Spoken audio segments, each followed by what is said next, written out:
A popular theme park here in the UK has been sold off to a different company after 14 years, and it could be a very exciting future for the park. I hope. After being closed for almost 3 weeks now, Stardust Racers at Epic Universe has reopened, and I have all the information to share about that situation, including its effect on a ride here in the UK. And a very poorly operated roller coaster in the USA is being changed, where you will now practically have to pay extra to ride it. What? It's been a busy week because all that and even more has happened this past week in theme parks.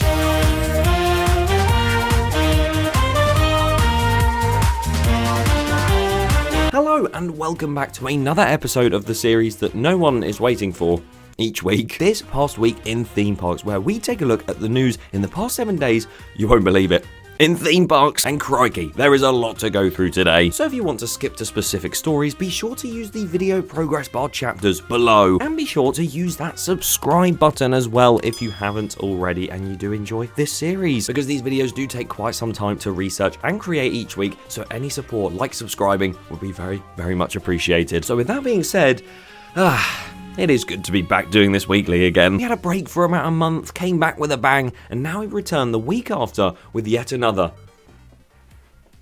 quickfire segment to start the episode. Let's go. And pretty much all of the news today on the quickfire segment comes from the USA.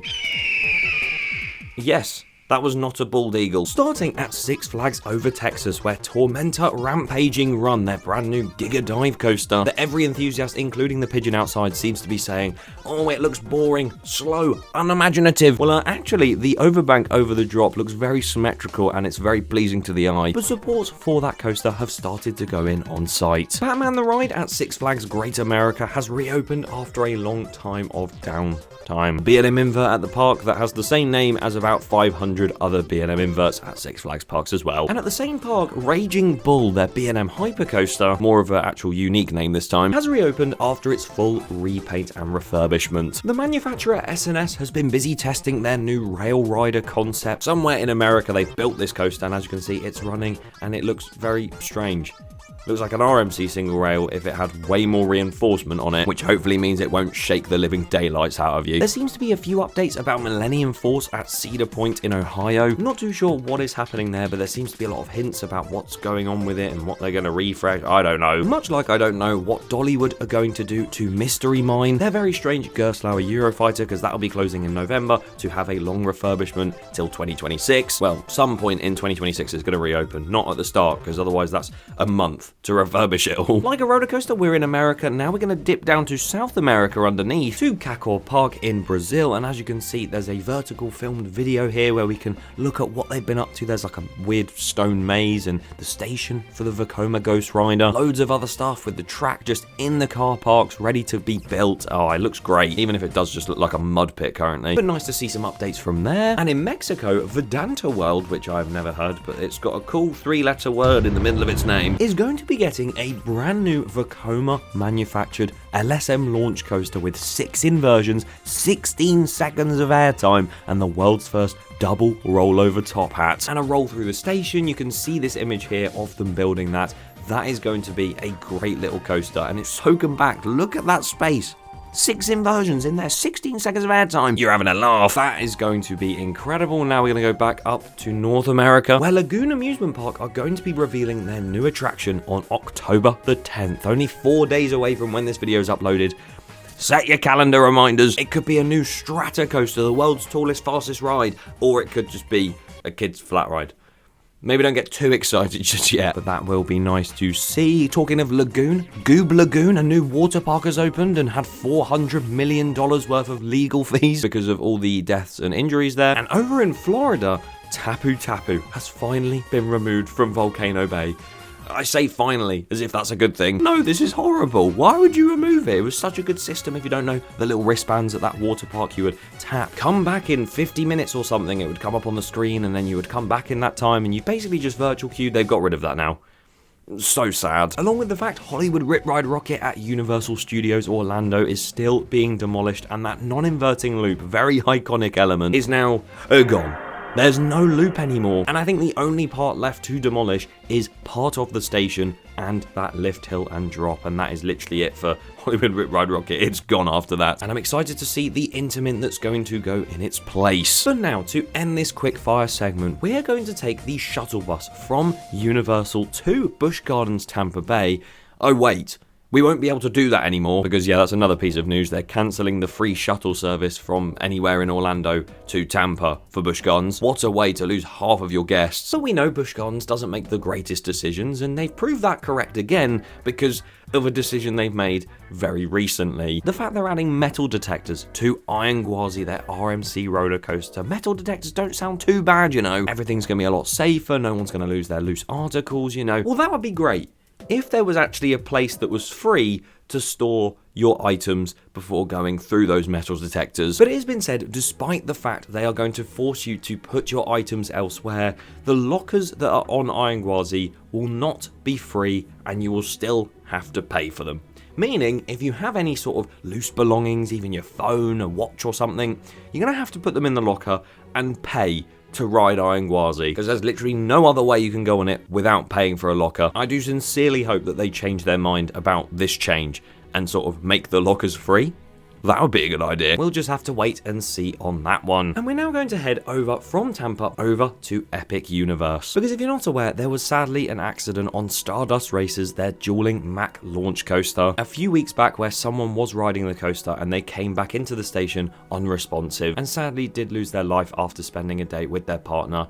It's still really, really sad, of course. From the moment the accident happened and onwards, they have had Stardust Racers closed for investigation, and we've seen various different letters from Universal higher-ups saying that the ride had nothing to do with it and the ride hardware worked as it should have. And thus, on the 3rd of October, team members at Universal received a letter as well, saying that the ride would reopen the following day on the 4th of October. But because of what happened and the investigation that took place afterwards, they have had to change some of the guidelines and restrictions on the ride. That change has also affected Dragon Racers Rally and Monsters Unchained, and even some other rides around the world. Because from what I've heard, Hyperia here in the UK, which is a similar model to Stardust, just with a huge lift hill instead of a launch, is no longer accessible to non-ambulant guests, and you must be able to independently evacuate in the event of a lift hill evacuation. So they're sort of going across the different Mack rides because of what happened on Stardust and making those changes, which of course there's been a whole discourse online about it. I'm not going to get into the politics of it all and my opinion of things because I don't think that'll help at all. I'm just here to give you that information. If I find out any more in the future, I will let you know. Quickly flying through the Middle East as we travel from America to Europe, where we have some really shoddy footage that looks like it's been filmed on a potato inside the Falcons flight station. And as you can see, the train very up close looks very strange with those windshields, but you know,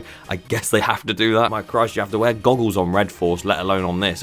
You have to wear full headgear. And again, there's also some footage walking around the inside of the park, and it does look very interesting. Quite well themed, but I still don't know the layout of this place at all. But we will continue our flight over to Europe, because not only has the Greek area in Parc Asterix begun to be expanded, not only is the Tom and Jerry kids coaster at Park Warner Madrid being painted, not only has Discovery Studios announced that their new test track style attraction will be opening very soon, but Plopsaland Belgium have revealed some brand new information about their flying theatre. And it's not exactly the best news, because as you can see, the flying cinema right there, you can see a lovely concept art of it. That area looks really, really nice, and you've got Ride to Happiness just behind that. So this is in the entrance plaza. You're going to be flying over Europe with Maya the Bee. There's going to be a new restaurant, a new station from the Plopsa Express, and even a bowling alley. And it all sounds very exciting until you hear that the flying theatre itself is pretty much just going to have the same film as Voletarium at Europa Park, just with the added scene at the end of Plopsaland, not Europa Park, which I hope isn't true, but if it is, that's so lazy. Because it's not like you go and watch a film somewhere in a cinema where you live and then go 400 miles away and go and watch the same thing there. No, you want different films. You want to see something different. You want to have a new storyline, especially in a flying theatre. Like, what are you doing? I do hope they go back on that and they actually make it unique, because I'll be very sad if not. Talking of a new film, The Three Mouseketeers at Phantasialand has opened in the old 4D theatre. A brand new show, presumably based on the Mouse au Chocolat ride next door. That sounds very nice. you get. In France, Parc Festiland is going to be getting a brand new Vekoma Junior Boomerang that's going to open in 2026. We're seeing a lot of boomerangs open at the moment, especially Vekoma ones. Although not in Billund though, because Legoland Billund are building 2 boomerangs. For Christ's sake, this time the Z-Era models, because these are just going to be a clone of Minifigure Speedway in Legoland Windsor, but instead they are going to also be called Minifigure Speedway. And yes, the track is now complete for that. Bobejaanland have confirmed that they have a new attraction coming in 2027, and it's going to be a big, impressive ride. And on top of that, they told us nothing else. I don't know what else to say. The UK is next on the agenda for us because we've had quite a few different pieces of news from here, some of which actually links quite well with each other. First up, over in the north of England, at Flamingo Land in Yorkshire, Lost River Adventure has finally started testing again. Set to have that brand new SimWorks style simulator section in it, which I still don't understand how it's going to fit. This water ride has had a huge refurbishment and it's been taken down in size quite a lot, and like I said, we'll now have some sort of simulator section to it as well, which will be really cool, but it's just not opening, and it feels like they've been working on it for an eternity. But that has now started testing, so we can't be too far off of seeing that open or seeing that fully complete.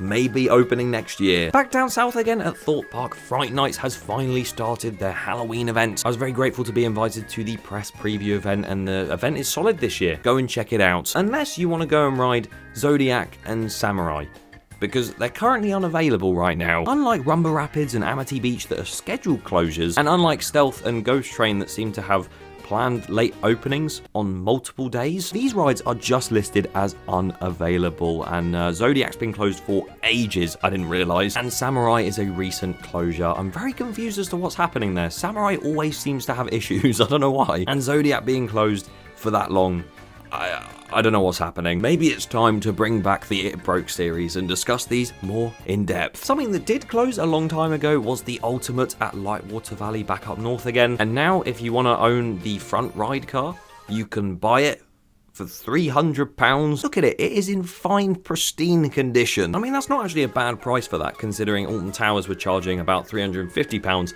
for a tiny bit of Nemesis. So if you want to go and buy that, go and buy it. Talking of Alton Towers, they also seem to be making some changes to their staffing structure, where it seems that cleaning, building maintenance, security, waste management, and landscaping are all set to be outsourced to another company. So it won't be Merlin or in Alton Towers anymore, it's all being outsourced from elsewhere. And considering entertainment has already been outsourced and all of these on top of that, which is basically half the park's jobs, I genuinely don't know how long Alton Towers has left under Merlin. I think they might be sold at some point, and it's quite a good topic to discuss. So you know what, I'm going to leave that for another video. We're going to talk about the future of Alton Towers and see whether or not it'll be sold and whether or not it'll get better or worse. And we can speculate about Alton Towers being sold, we can speculate about other parks being sold, but a UK theme park has been sold, and I am very intrigued to see what this means for the future of this park, because the Looping Group, which own Drayton Manor and Pleasurewood Hills here in the UK, have decided to sell off Pleasurewood Hills to another company called Premier Attractions. Now originally I was a bit worried because Looping Group have done some really amazing things for Drayton and Pleasurewood Hills, and I thought, oh no, this is bad. But it seems like this could just be the beginning of Pleasurewood Hills' uprise. Because Premier Attractions, as much as they don't seem to own any theme parks, seem to own a lot of different visitor attractions, and they seem pretty decent, and I wouldn't be surprised if those visitor attraction skills and expertise turns Pleasurewood Hills into somewhere very different, but also very, very nice. In their statement about selling off the park, they did say that they're delighted that Pleasurewood Hills has officially been acquired by Premier Attractions Limited. This marks the start of an exciting new chapter for the park, and we can't wait to share our vision and future plans with you. There's so much in store, and we'll be revealing details very, very soon. I think this is a really good sign for the park. Like I said, I was worried at first. I was like, oh no, not another park going under. But it seems like this park is going to be in good hands going forward, and I am very excited to see what they have in store. Because as much as I haven't been to this park very recently, I went when I was a kid, and I remember going at Halloween, and there was this one actor that terrified me when I was like 5. Cheers, mate, still holding on to that. I haven't seen it in the recent times, but I've heard things about certain areas of the park looking really nice and then others looking like they've been left to rot. So hopefully Premier Attractions come in and really sort of set the park up for a bright future. Maybe add some new walkthroughs or something, and of course, add some new rides and roller coasters. Please, give us more coasters, because we don't have enough in the UK. What do you guys think to this news and all of the news I have talked about today? Leave your thoughts in the comments below and make sure you subscribe so you don't miss future episodes of this series and future videos much like this, but completely different. Bye-bye!